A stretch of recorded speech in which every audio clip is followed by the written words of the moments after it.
Shang-Chi and the Legend of the Ten Rings is a 2021 American superhero film based on Marvel Comics featuring the character Shang-Chi, produced by Marvel Studios and distributed by Walt Disney Studios Motion Pictures. It is the 25th film in the Marvel Cinematic Universe. The film was directed by Destin Daniel Cretton, from a screenplay he wrote with Dave Callaham and Andrew Langham, and stars Simu Liu as Shang-Chi alongside Awkwafina, Meng-Er Zhang, Fala Chen, Florian Munteanu, Benedict Wong, Michelle Yeoh, Ben Kingsley, and Tony Leung.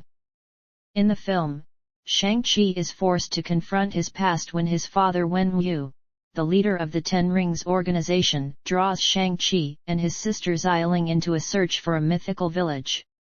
A film based on Shang-Chi entered development in 2001, but work did not begin in earnest until December 2018 when Callaham was hired. Cretton joined in March 2019, with the project fast-tracked as Marvel's first film with an Asian lead. The film's title and primary cast were announced that July, revealing the film's connection to the Ten Rings organization, which previously appeared throughout the MCU, and its leader Wen Wu.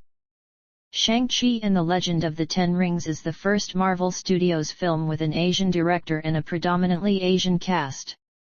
Filming began in Sydney in February 2020 but was put on hold in March due to the COVID-19 pandemic. Production resumed in August before completing in October, with additional shooting occurring in San Francisco. Shang-Chi and the Legend of the Ten Rings premiered in Los Angeles on August 16, 2021, and was released in the United States on September 3, as part of Phase 4 of the MCU.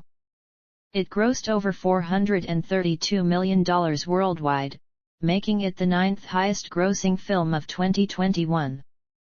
It set several box office records and received positive reviews from critics, many of whom praised the choreography of the action sequences, exploration and representation of Asian culture, direction, and the performances from the cast, particularly those of Liu and Leung. The film received numerous awards and nominations, including a nomination for Best Visual Effects at the 94th Academy Awards. A sequel is in development, with Cretton set to return as writer and director. Plot: around 1,000 years ago, Su Wenwu discovers the mystical Ten Rings which grant godly powers including immortality. He establishes the Ten Rings organization, conquering kingdoms and toppling governments throughout history. In 1996, Wenwu searches for Ta Lo, a village said to harbor mythical beasts. He travels through a magical forest to the village entrance but is stopped by a guardian, Ying Li. The two fall in love, and when the Ta Lo villagers reject Wenwu, Li chooses to leave with him. They marry and have two children, Shang-Chi and Xialing. Wenwu abandons his organization and locks away the Ten Rings. When Shang-Chi is 7 years old, Li is murdered by Wenwu's enemies, the Iron Gang. Wenwu dons the Ten Rings once again, massacres the Iron Gang, and resumes leadership of his organization. He makes Shang-Chi undergo brutal training in martial arts but does not allow Xialing to train with the others, prompting her to secretly teach herself. When Shang-Chi is 14, Wenwu sends him to assassinate the Iron Gang's leader. After completing his mission, a traumatized Shang-Chi runs away to San Francisco and adopts the name Sean. In the present day, Shang-Chi works as a parking valet with his best friend Katie, who does not know about his past. They are attacked on a bus by the Ten Rings, who steal a pendant that Li gave to Shang-Chi. Shang-Chi flies out to meet his sister, fearing that the Ten Rings will go after her matching pendant. He reveals his past to Katie, who insists on helping him. They find Xialing at a secret fight club in Macau, which she founded after escaping from Wenwu at 16.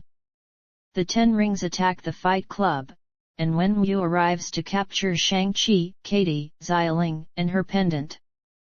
They are taken to the Ten Rings compound, where Wenwu uses the pendants to reveal a mystical map leading to Ta Lo. Wenwu explains that he has heard Li calling and believes she has been held captive in Ta Lo behind a sealed gate. He plans to destroy the village unless they release her. When his children and Katie object, he imprisons them. The three meet former actor Trevor Slattery, whom the Ten Rings imprisoned for impersonating Wenwu, and his Hun-Dun companion Morris, who offers to guide them to Ta Lo. The group escapes and goes to Ta Lo, which exists in a separate dimension with various Chinese mythological creatures. They meet Ying Nan, Li's sister, who explains the history of Ta Lo. Thousands of years ago, the universe containing the village was attacked by the soul-consuming Dweller in Darkness and its soul eaters, but was saved by a Chinese dragon called the Great Protector who helped seal the Dark Gate to the Dweller's world. According to Nan, the Dweller in Darkness has been impersonating Li so that Wenwu will use the Ten Rings to open the gate. Shang-Chi, Xiaoling, and Katie join the villagers in training and preparing for Wenwu's arrival, using outfits and weapons crafted from dragon scales. Wenwu and the Ten Rings arrive and attack. Wenwu overpowers Shang-Chi, pushes him into the nearby lake, and attacks the gate with the rings. This allows some of the Dweller's soul eaters to escape, and the Ten Rings join forces with the villagers to fight them. The Great Protector revives Shang-Chi and bears him from the lake to battle the soul eaters. Wenwu and Shang-Chi fight once more, and Shang-Chi gains the upper hand but chooses to spare Wenwu. The Dweller in Darkness escapes the weakened gate and attacks Shang-Chi. Wenwu saves Shang-Chi, bequeathing him the rings before the Dweller in Darkness kills him. Shang-Chi, the Great Protector, Xiaoling, and Katie slay the Dweller in Darkness. Afterward, Shang-Chi and Katie return to San Francisco, where the sorcerer Wong summons them to Camartage. In a mid-credits scene, Wong introduces Shang-Chi and Katie to Bruce Banner and Carol Danvers while researching the ring's origin. They discover that the rings are acting as a beacon to something. In a post-credits scene, Xiaoling becomes the new leader of the Ten Rings, training women alongside men, despite having told Shang-Chi that she would disband the organization.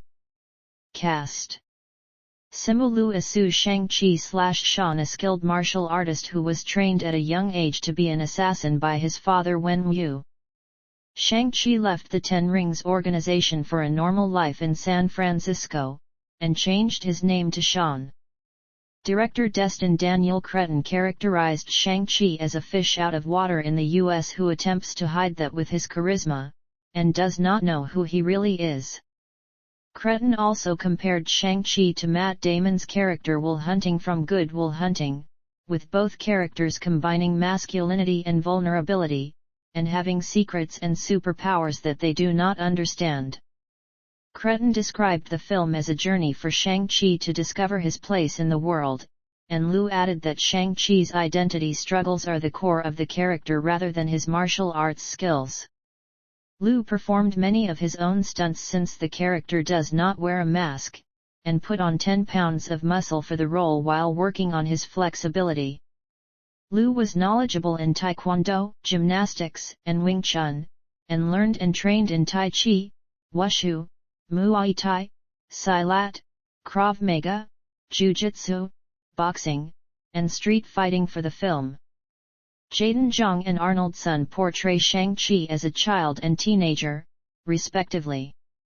Awkwafina as Katie, a hotel valet and Shang-Chi's best friend in San Francisco who is unaware of his past. Awkwafina described Katie as relatable, with a real heart and dedication to Shang-Chi, who is thrust into a world where she doesn't really know what to do discovering things about herself. Katie has difficulty committing to a direction in her life, something Awkwafina felt was relatable struggle for a lot of Asian Americans due to their own expectations as well as those of their parents and society. Meng Zhang as Su Xiaoling, Shang-Chi's estranged younger sister and Wenwu's daughter. Xiaoling is Zhang's first film role, and an amalgamation of several comics characters, particularly inspired by Zhang Baoyu. Zhang said Xiaoling was vulnerable behind her tough exterior, and asked for a red streak that was originally in the character's hair to be removed after discovering the style's association with the rebellious Asian girl stereotype. The streak was removed from existing footage in post-production with visual effects. For the role, Zhang trained in MMA, Tai Chi, and rope dart. Elodie Fong and Harmony he portrays Xialing as a child and teenager, respectively. Fala Chen as Ying Li, Wen Wu's wife and the mother of Shang-Chi and Xialing who was a guardian of Ta Lo. Chen studied Tai Chi for the role. Florian Munteanu as Razor Fist, a member of the Ten Rings who has a machete blade for his right hand. Benedict Wong as Wang, a master of the mystic arts participating in a cage fighting tournament with Emil Blonsky. Michelle Yeoh as Ying Nan, a guardian of Ta Lo who is Shang-Chi and Xialing's aunt. Yeoh previously portrayed Aletta Augard in the MCU film Guardians of the Galaxy Volume 2. Ben Kingsley as Trevor Slattery, an actor who previously took on the guise of the Mandarin and was abducted by the Ten Rings, becoming a court jester or Shakespearean fool for Wen Wu. He has a close relationship with the mythical Hun Dun Morris, and journeys to Ta Lo with Shang-Chi. Cretin felt it was essential to admit how ridiculous that whole situation was, as seen in Iron Man 3 and the Marvel one-shot short film All Hail the King, feeling that having Slattery apologize for impersonating Wen Wu was the perfect way to apologize for the racial stereotypes surrounding the Mandarin. Kingsley enjoyed revisiting and developing the character, with Cretin saying Kingsley was able to portray a Trevor who has actually benefited from being in prison and has come out a clean and sober version of himself. Tony Leung as Su Wenwu, Shang-Chi and Xialing's father and the leader of the Ten Rings. Wenwu is an original character for the Marvel Cinematic Universe who replaces Shang-Chi's original comic book father Fu Manchu, a problematic character associated with racist stereotypes to whom Marvel Studios does not hold the film rights. In the film, Wenwu has taken on many different names, including the Mandarin, which producer Jonathan Schwartz noted comes with audience expectations due to the comic book history of that name. He said Wenwu was a more complex and layered character than the comic book version, with Cretin adding that there were problematic aspects of the Mandarin's comic book portrayal that he wanted to change. He felt Leung avoided Asian stereotypes and a one-dimensional portrayal by bringing humanity and love to the role, describing Wenwu as a fully realized human with relatable reasons for his bad decisions. Leung did not want to approach the character as a villain, instead hoping to explore the reasons behind why he is a man with history, who craves to be loved, describing him as a sociopath, a narcissist, a bigot. Also appearing in the film are Ronnie Cheng as John John, Xialing's right-hand man and announcer at her underground fighting club, Yunhua as Guang Bo, one of the leaders of Ta Lo, Jodie Long as Mrs. Chen, Katie's mother, Dallas Liu as Ruwa, Katie's brother, Paul He as Chancellor Hui, Tsai Chin as Katie's grandmother, Andy Le as Death Dealer, one of Wenwu's assassins who trained Shang-Chi in his youth, Stephanie Hsu and Kunal Dudhecker as Sue and John, married friends of Shang-Chi and Katie, Zach Cherry as Clef, a bus rider who livestreams one of Shang-Chi's fights, and Dee Baker as the voice of Morris, a Hun Dun who befriends Slattery. Jade Sue reprises her role as a Black Widow named Helen from Black Widow, while Tim Roth provides uncredited vocals for his The Incredible Hulk character Emil Blonsky/Abomination. Mark Ruffalo and Brie Larson appear uncredited in the mid-credits scene as Bruce Banner and Carol Danvers, respectively, reprising their MCU roles. Production. Development. According to Margaret Loesch, former president and CEO of Marvel Productions, Stan Lee discussed a potential film or television series based on the Marvel Comics character Shang-Chi with actor Brandon Lee and his mother Linda Lee during the 1980s, with the intention of having Brandon Lee star as the character. Brandon's father, martial arts legend Bruce Lee, was the visual inspiration for artist Paul Gulassa when drawing Shang-Chi during his tenure on the Master of Kung Fu comic book series in the 1970s. In 2001, Stephen Norrington signed a deal to direct a Shang-Chi film entitled The Hands of Shang-Chi. By 2003, the film was in development at DreamWorks Pictures, with Yuen Woo-ping replacing Norrington as director and Bruce C. McKenna hired to write the screenplay. Ang Lee joined the project as a producer in 2004, but the film did not materialize after that point and the rights to the character reverted to Marvel. In September 2005, Marvel chairman and CEO Avi Arad announced Shang-Chi as one of 10 properties being developed as films by the newly formed Marvel Studios, after the company received financing to produce the slate of 10 films which were to be distributed by Paramount Pictures.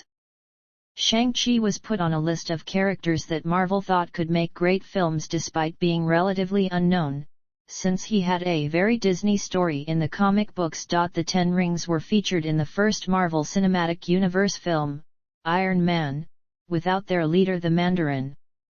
Marvel Studios then planned to feature the Mandarin in a film that could do the character supreme justice and showcase his complexity, which Marvel Studios president Kevin Feige felt they could not do in the Iron Man films because those focused on Tony Stark/Iron Man. According to Chris Fenton, former president of the Chinese-based film production company DMG Entertainment that was in talks with Marvel Studios to co-produce their films, Marvel offered to create a teaser featuring either Shang-Chi or the Mandarin for the Chinese market that would be featured at the end of the Avengers.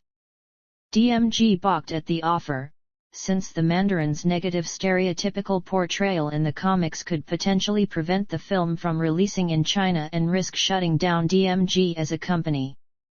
The Mandarin would eventually appear in the DMG co-produced film Iron Man 3 portrayed by Ben Kingsley, but he is revealed to be imposter Trevor Slattery posing as the Mandarin.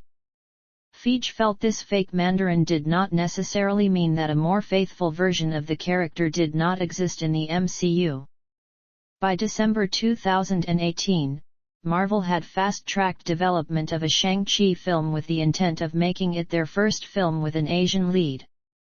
Marvel hired Chinese-American writer Dave Callaham to write the screenplay, and began looking at Asian and Asian-American filmmakers to potentially direct the film.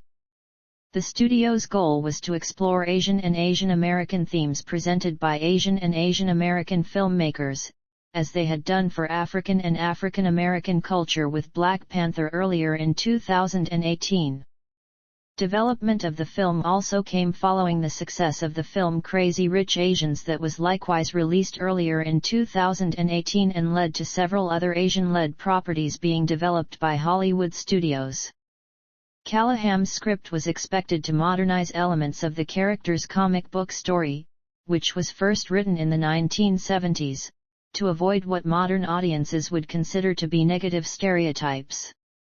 When Callaham began work on the script, he became emotional realizing it was the first project where he was asked to write from my own experience, from my own perspective.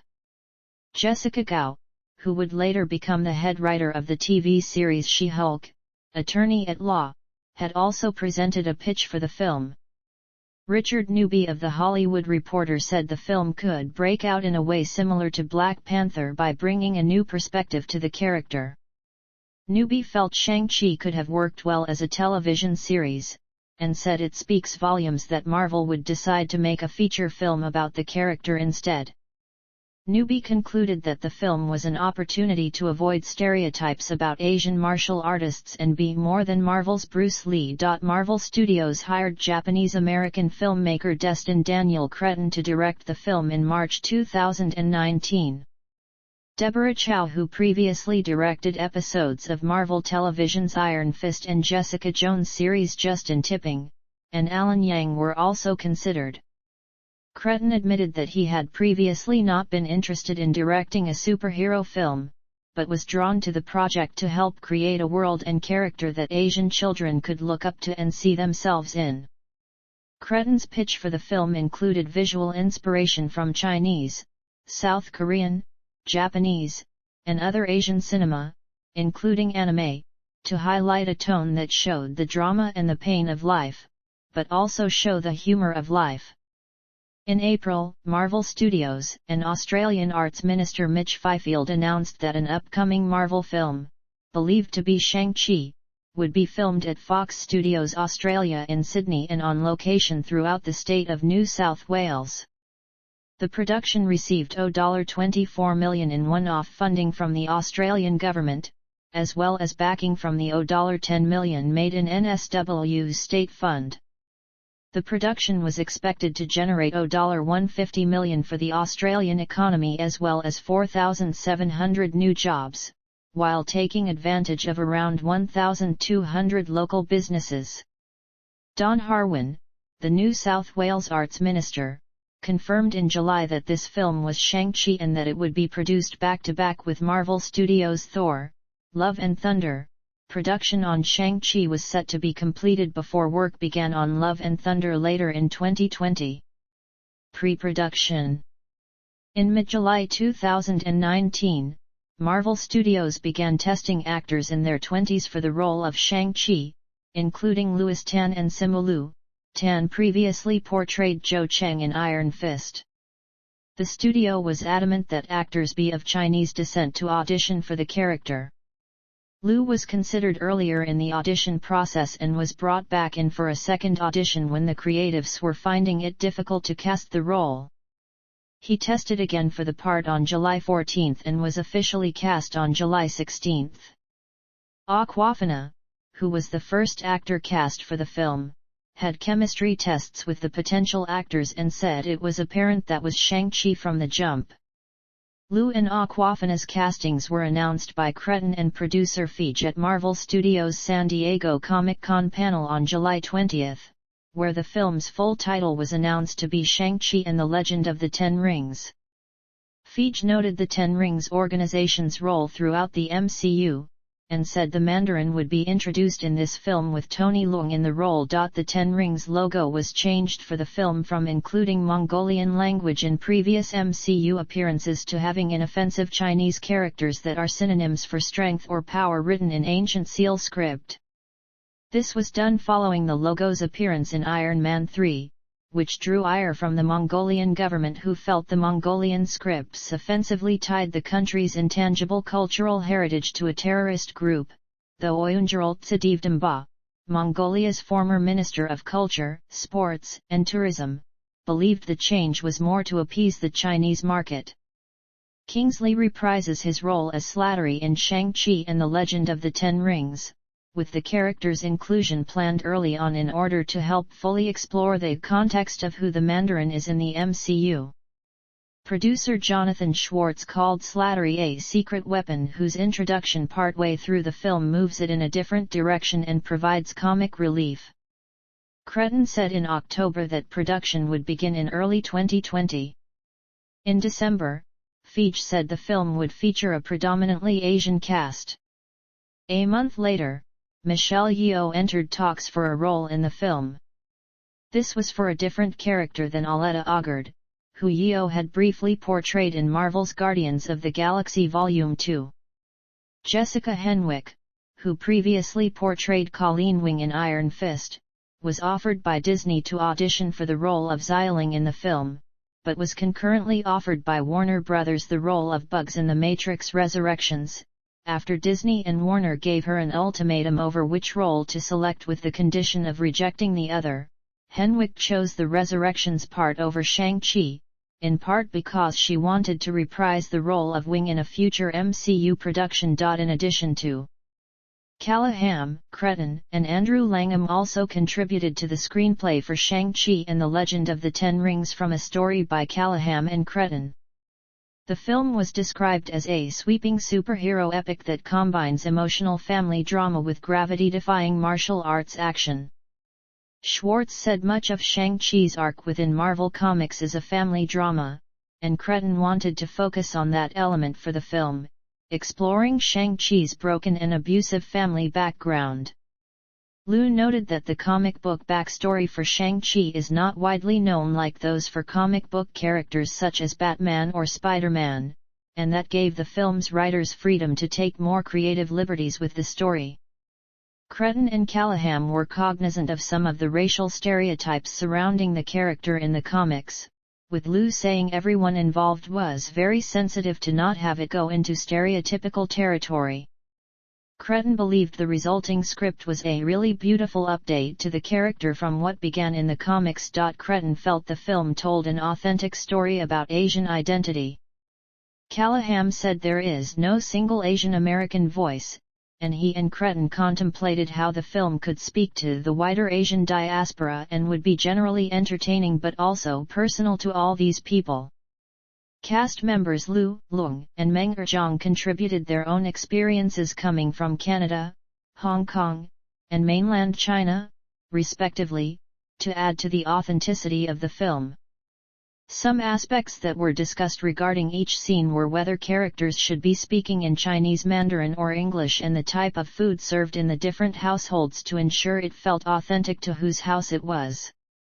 The film's opening begins with narration entirely in Mandarin, which Nancy Wang Yun, writing for IO9, said was a striking decision for an MCU film to begin in a language other than English and continue to do so for an extended period.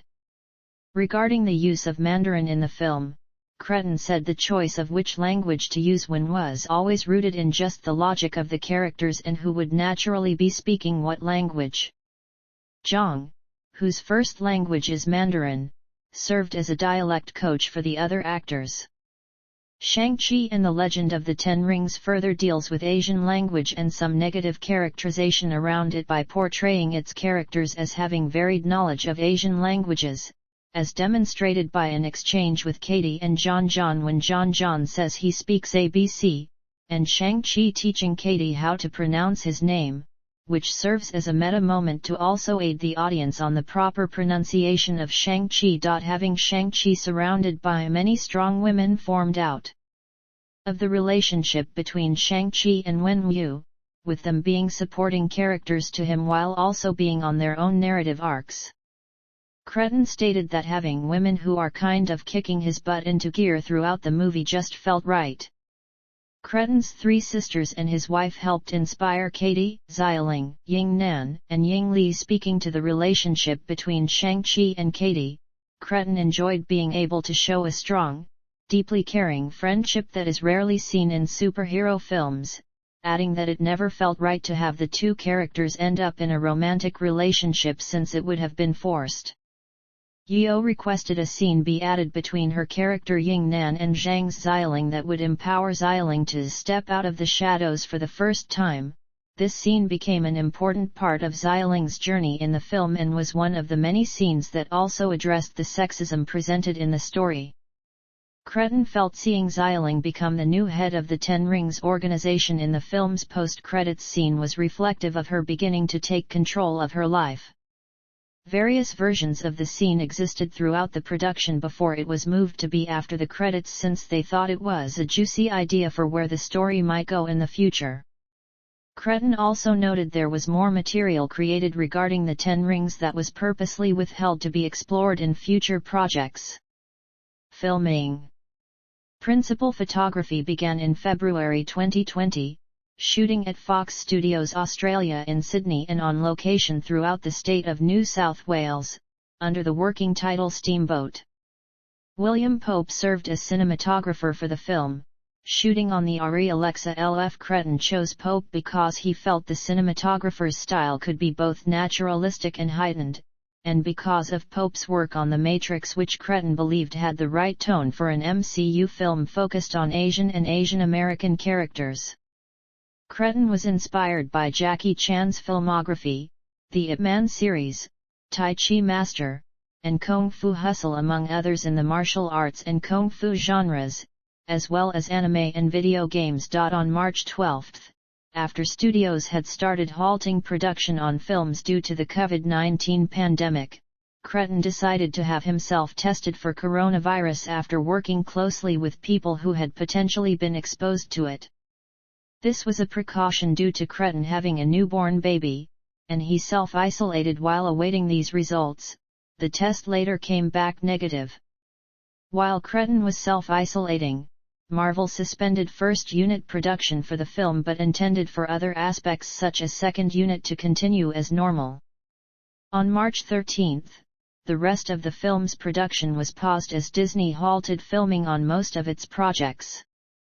Before the shutdown, Ronnie Cheng joined the cast in an undisclosed role.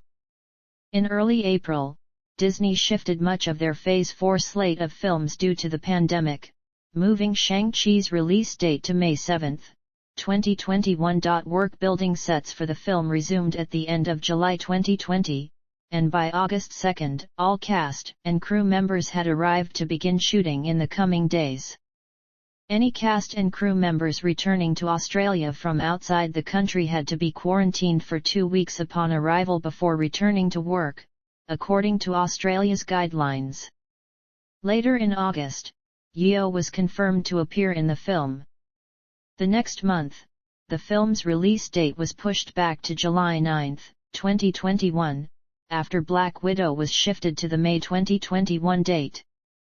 In October, filming took place in San Francisco, also under the working title Steamboat. Shooting locations included the Russian Hill, No Valley, and Nob Hill neighborhoods, as well as Fisherman's Wharf and Ghirardelli Square. Filming wrapped on October 24, 2020. For the film's action scenes, Cretton drew inspiration from a range of different fighting styles due to Shang-Chi being trained in different types of martial arts. These include the elegant, almost ethereal wushu style from Crouching Tiger, Hidden Dragon, and the kinetic fights of Jackie Chan's films.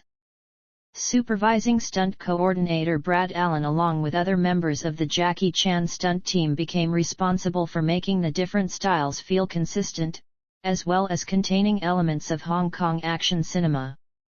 Chinese choreographers were used to create wuxia-style fight scenes. Schwartz said there was a meaning for each fighting style in the film, and they helped to tell the story visually. The bus fight sequence was part of Cretton's pitch for the film, calling it a what-if scenario to help explain the fight sequences he enjoyed, ones where the stakes just keep rising as the fight continues. Once it was planned for the film, Cretton credited Allen for bringing the Buster Keaton-like physical comedy, mixed with setups and payoffs, and stakes rising to almost ridiculous levels.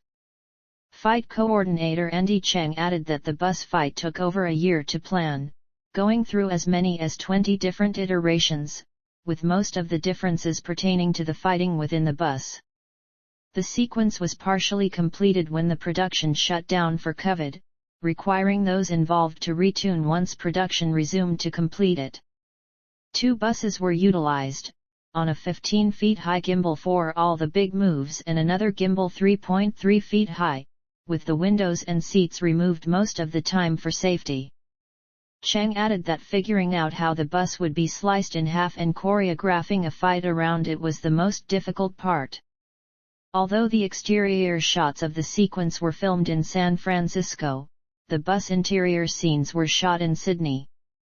The sequence was shot in 48 fps to help with tracking or adjustments, and converted back to 24 fps, while the shots in slow motion were shot at 250 fps using a phantom camera. The Kamehameha attack from the anime Dragon Ball Z was an inspiration for the final fight between Shang-Chi and Wen Wu, which Cretton had also included in his pitch. Post-production. Shang-Chi and the Legend of the Ten Rings is dedicated to supervising stunt coordinator Brad Allen, who died in August 2021.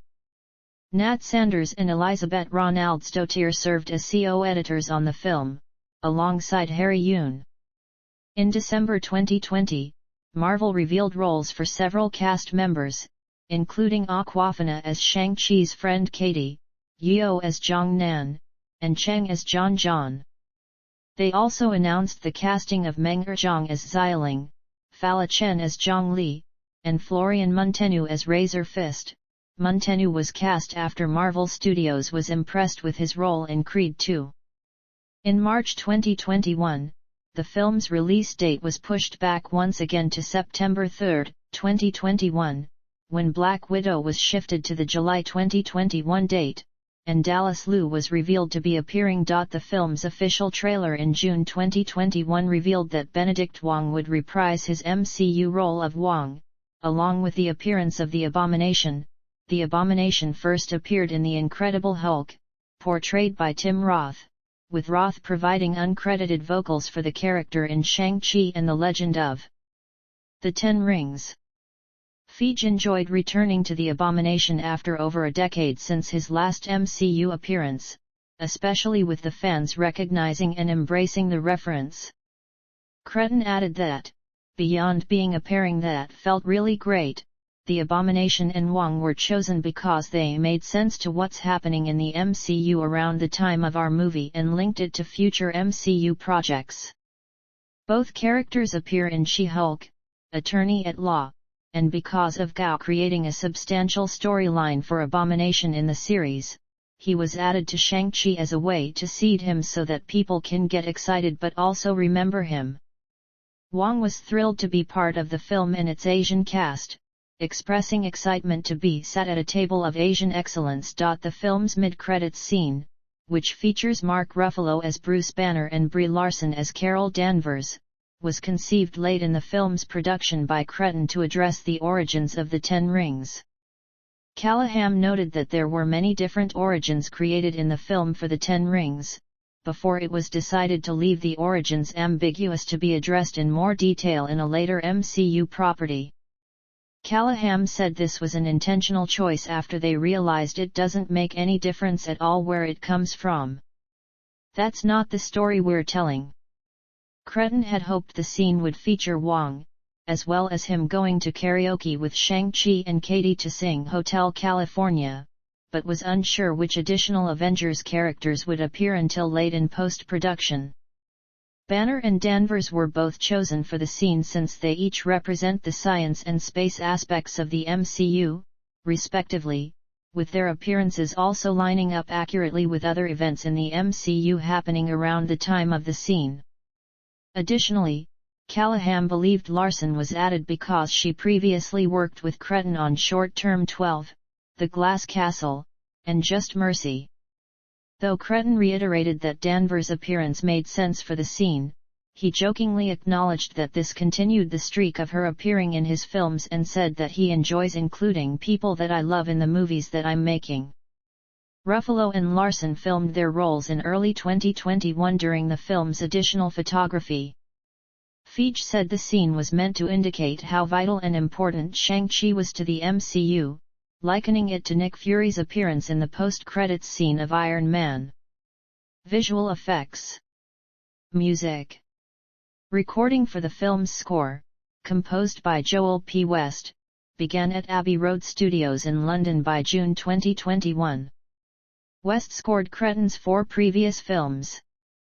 The film's score was released digitally by Marvel Music and Hollywood Records on September 1, 2021. Marvel Music, Hollywood Records, and Interscope Records also released 4 separate singles ahead of the film's release: Lazy Susan by 21 Savage and Rich Brian, Every Summertime by Nicki, Run It by DJ Snake, Rick Ross, and Rich Brian, and In the Dark by Swee Lee and Jenna Eco. A soundtrack album containing these songs was released on September 3, in addition to songs by J.J. Lin, Saidi, Anderson. Paak, and other artists, and was produced by Sean Miyashiro and 88 Rising. Marketing. On April 19, 2021, Liu's birthday, he shared the first teaser poster for the film, shortly followed by Marvel releasing the first teaser trailer.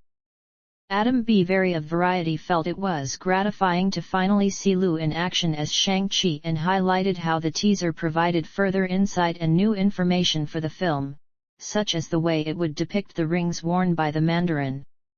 Cole Dolbeek at HuffPost said the eye-popping action was unlike anything seen in past MCU films. Writing for IO9, Rob Bricken felt the teaser did not disappoint with its action, but the family drama was what made the film look compelling to him. Collider's Adam Chitwood called the teaser pretty fantastic, comparing its story and tone to Black Panther, and saying Shang-Chi looked to be an exciting, fresh, and new Marvel Cinematic Universe experience based on the teaser. Reactions to the poster and trailer in Chinese-speaking regions in East Asia were more critical, with commentators believing both presented a rather stereotyped view of Chinese people and culture. The film's first full trailer was released on June 24, 2021, during ESPN's NBA Countdown. Shang-Chi at CNET enjoyed seeing more of Luong in the trailer and called the fight sequences super impressive. He was surprised by the inclusion of Abomination at the end of the trailer and noted that the character looked more like his design from the comics than when he appeared in The Incredible Hulk. Digital Spy's Gabriella Geisinger felt the Abomination's role in the film would just be a cameo appearance to set up the character's story in the Disney series She-Hulk, attorney at law, but also felt it could still have wide-reaching implications for the MCU. Jermaine Lucie of IO9, Susanna Polo of Polygon, and Jennifer Ouellette of Ars Tech Nica all felt the trailer was a better showcase for Shang-Chi than the teaser was, with Ouellette highlighting the different narration for the trailer that expanded on Shang-Chi's family background. Lucie also noted that the trailer featured a lot of new visual effects that were not in the teaser, and felt that Shang-Chi would soon become a huge star, despite not being a well-known character. Similarly to Iron Man before Iron Man, Polo highlighted the martial arts and magic scene in the trailer. An episode of the series Marvel Studios' Legends was released on September 1, exploring the Ten Rings organization using footage from its previous MCU appearances. On August 15, 2021, Ron Han created a GoFundMe drive to raise money for Asian American Pacific Islander children at the Boys and Girls Club in San Gabriel Valley to see Shang-Chi and the Legend of the Ten Rings, as well as the larger Shang-Chi Challenge for other people to create similar drives for their communities. The challenge was inspired by a similar one created for Black Panther. By the end of the month, API nonprofit organization Gold House partnered with GoFundMe to create the Shang-Chi and the Legend of the Ten Rings Gold Open Community Fund to raise money for private screenings of the film for the API community and nonprofit groups on its opening weekend to help the film earn a successful opening weekend box office gross. Beginning September 3, Shang-Chi and Death Dealer began appearing in Disneyland's Avengers Campus. Promotional partners for the film included Sanzo Beverages, which released a limited edition version of lychee flavor, Microsoft, BMW, which acted as the film's global car sponsor and had the BMW iX3 and BMW M8 appear in the film, Old Spice, and international sponsors including Visa, Virgin Plus, Grupo Tim, Micron Group, and BGF. Release. Theatrical. Shang-Chi and the Legend of the Ten Rings had its world premiere at the El Capitan Theater and TCL Chinese Theater in Los Angeles on August 16, 2021, and was screened at Cinemacon on August 25. The film began releasing in international markets on September 1, with it releasing in 66% of its markets by the end of its first weekend. In Australia, Shang-Chi and the Legend of the Ten Rings was released on September 2, with a planned release in New South Wales, Victoria, and Australian Capital Territory on September 16 because of the COVID-19 related state lockdowns. It ultimately released in New South Wales on October 11 when theatres in the state reopened. It was released in the United States on September 3, in over 4,200 theaters, with 400 IMAX, over 850 in premium large format, 1,500 3D, and 275 in specialty D-Box, 4DX, and ScreenX. The film had a 45-day exclusive theatrical release, rather than being released simultaneously in theaters and on Disney and with premiere access like Black Widow. In August 2021, with the increase of COVID-19 Delta variant cases, Disney CEO Bob Chapek explained that the film would stay theatrical only due to the practicality of last-minute changes and called the 45-day exclusivity an interesting experiment for the company to learn more on how consumers wish to view and consume their films. Liu took issue with Chapek calling the film an experiment, with Feige later stating Liu's response appeared to be a misunderstanding on Chapek's intention. Shang-Chi and the Legend of the Ten Rings is part of Phase 4 of the MCU. Shang-Chi and the Legend of the Ten Rings was previously scheduled to be released on February 12, 2021, the first day of the Chinese New Year, before it was shifted to May 7, and then to July 9, delayed due to the COVID-19 pandemic. The film shifted once again in March 2021 to the September 2021 date after Black Widow was moved to the July 9 release date.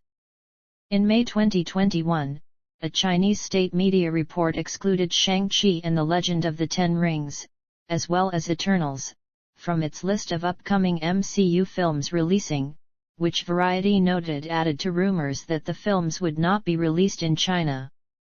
In September 2021, Deadline Hollywood reported that a theatrical release in China was unlikely due to comments Liu made in an interview with the CBC in 2017, referencing negative comments from his parents about living in China.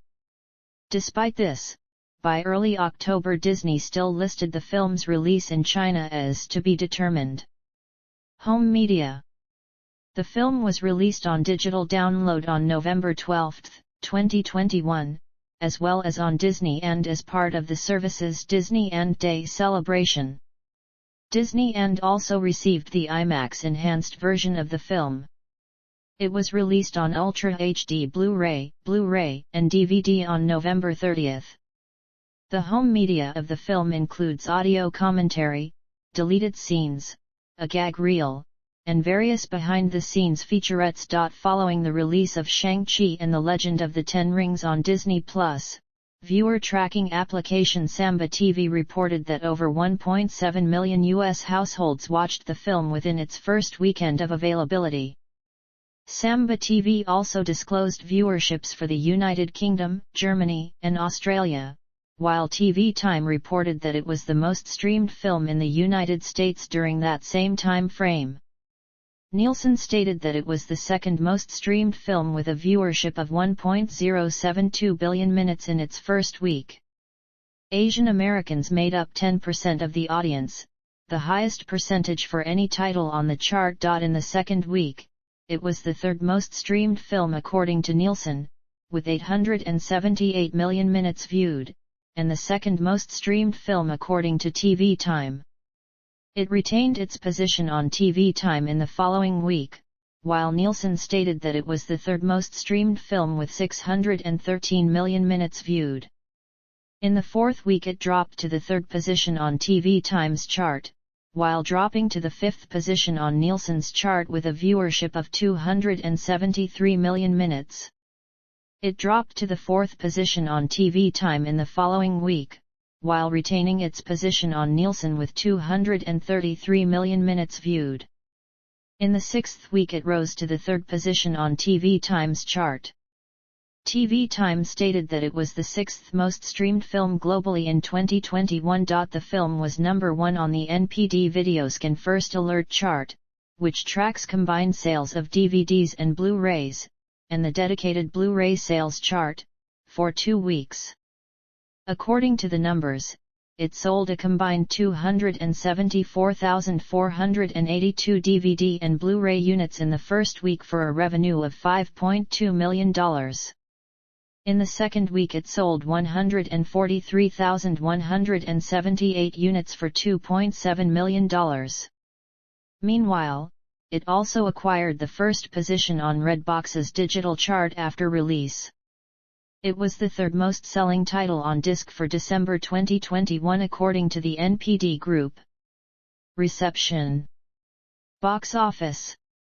Shang-Chi and the Legend of the Ten Rings grossed $224.5 million in the United States and Canada, and $207.7 million in other territories, for a worldwide total of $432.2 million.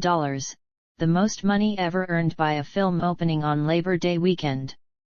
The film earned $13.2 million worldwide from IMAX, another Labor Day weekend record. Shang-Chi and the Legend of the Ten Rings earned $29.6 million on its opening day, the third best opening day since the start of the COVID-19 pandemic in March 2020. The Thursday night previews gross was the second highest of the pandemic, behind Black Widow. It grossed $75.5 million over its three-day opening weekend, the second largest of the pandemic, behind Black Widow. IMAX contributed $8 million, which was a record for a Labor Day weekend release. It earned $94.67 million over the four-day Labor Day weekend, surpassing Halloween's $30.6 million as the largest Labor Day weekend opening ever.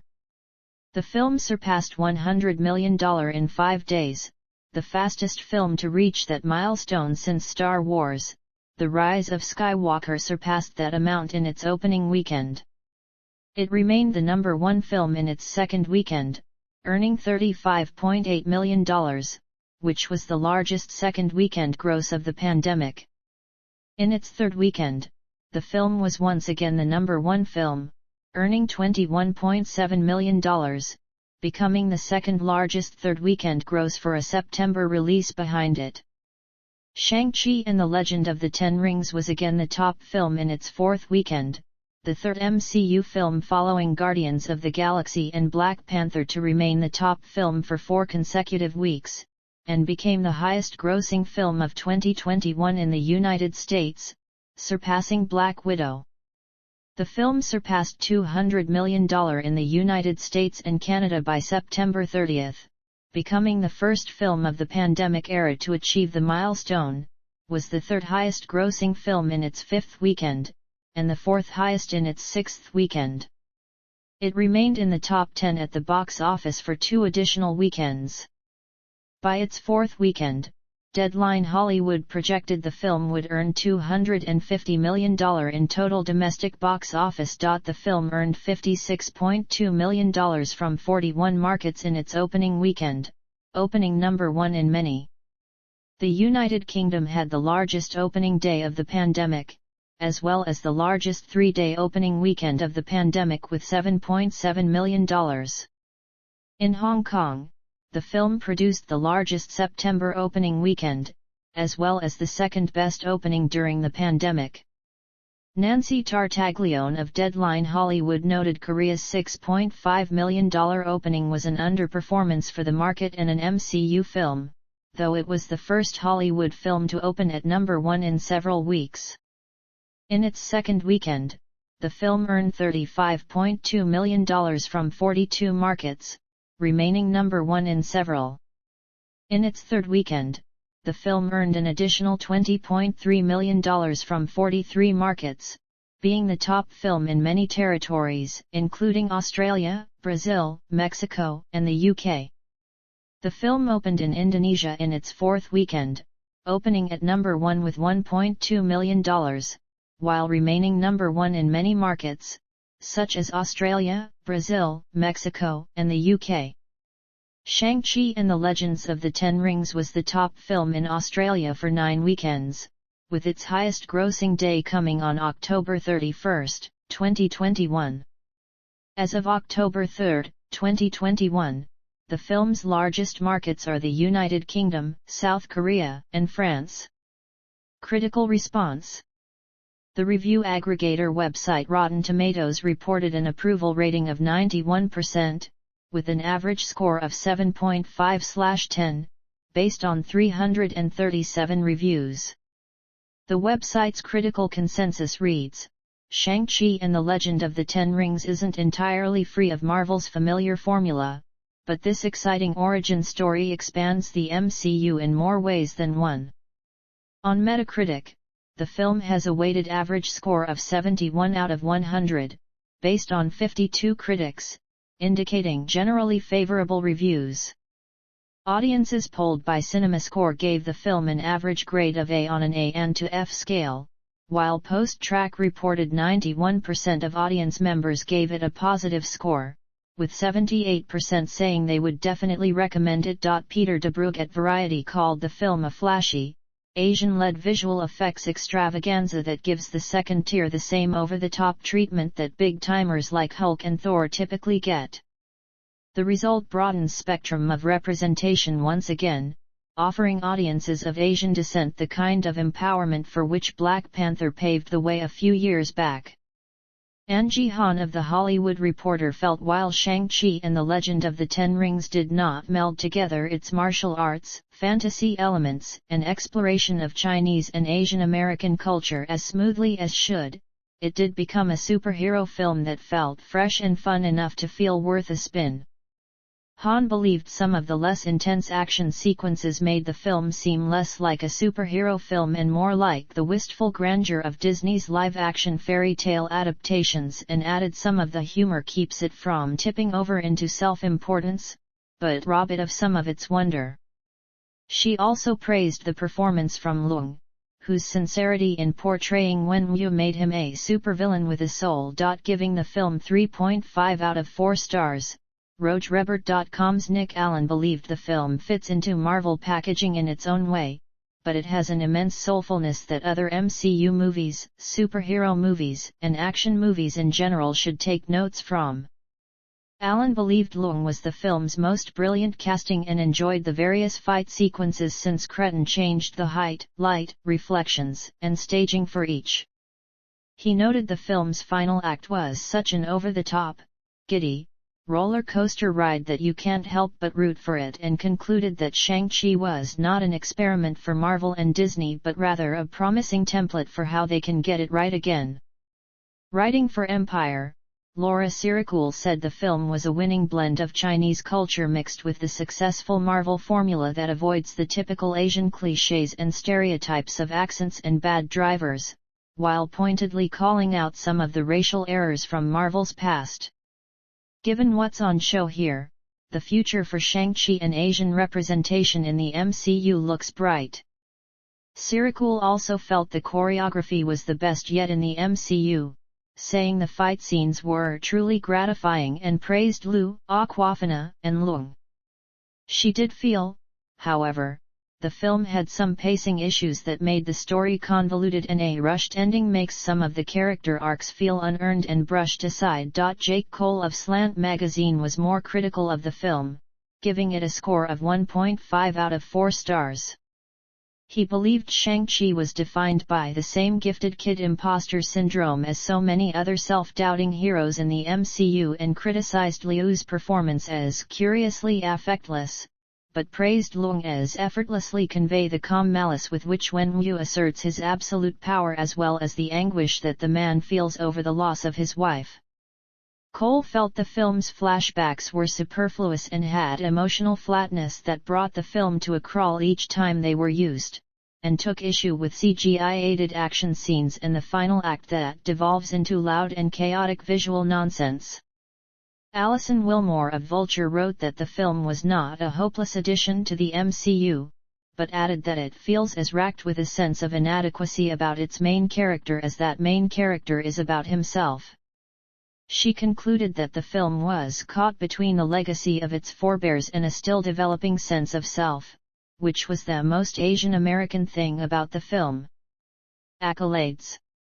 In December 2021, Shang-Chi and the Legend of the Ten Rings received the Vanguard Award at Unforgettable Gala's 19th Annual Asian American Awards, an honor previously held by the Farewell Documentary Special. In February 2021, the documentary series Marvel Studios, Assembled was announced. The special on this film, Assembled, The Making of Shang-Chi and the Legend of the Ten Rings, goes behind the scenes of the making of the film, and was released on Disney and on November 12, 2021.